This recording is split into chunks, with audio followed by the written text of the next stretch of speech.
Overcome feeling like a fraud. That is what we are going to focus on. That feeling of fraud, the chains that keep you or your client stuck in a world that you'd rather not be in. Again, I am your instructor, Louise and Maurice, and feeling like a fraud.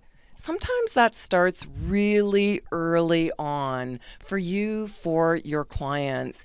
When you were young and you weren't quite acting the way your caregivers wanted you to, you got reprimanded. Don't behave like that. Don't act like that. Or maybe you were compared to your siblings. And now, as an adult, you're out there in the world.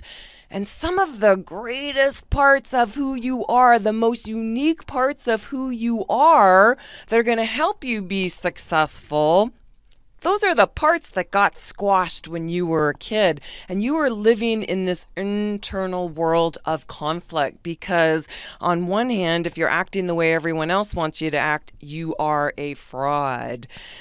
Now you think back of the people that are in school and, oh boy, feeling like they're inadequate. I'm not smart compared to everyone else. And now they're self-employed as an entrepreneur and they're struggling. There's so much fear because who am I to think I'm smart? I am a fraud if I am smart and successful. I was never that way as a kid.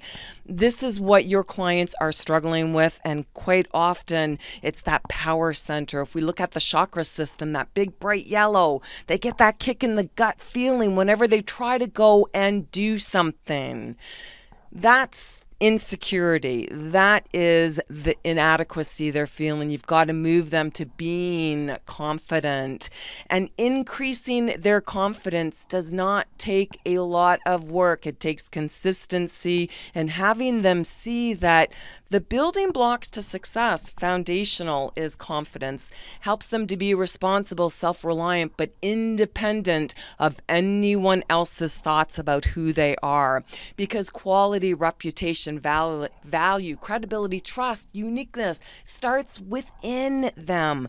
They have to start seeing themselves as good to great to wow, and really connecting with their value before anyone else is going to connect with their value.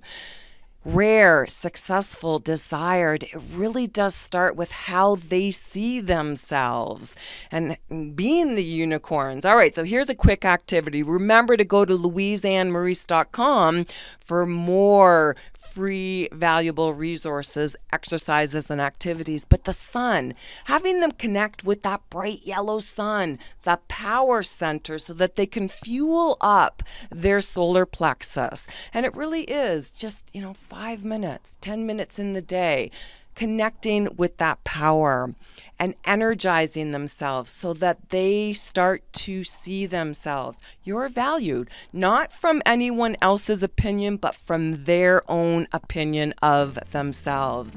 Having them connect with their quality, their value, so they show up differently. Again, I am your instructor, Louise and Maurice. Make sure you share your comments.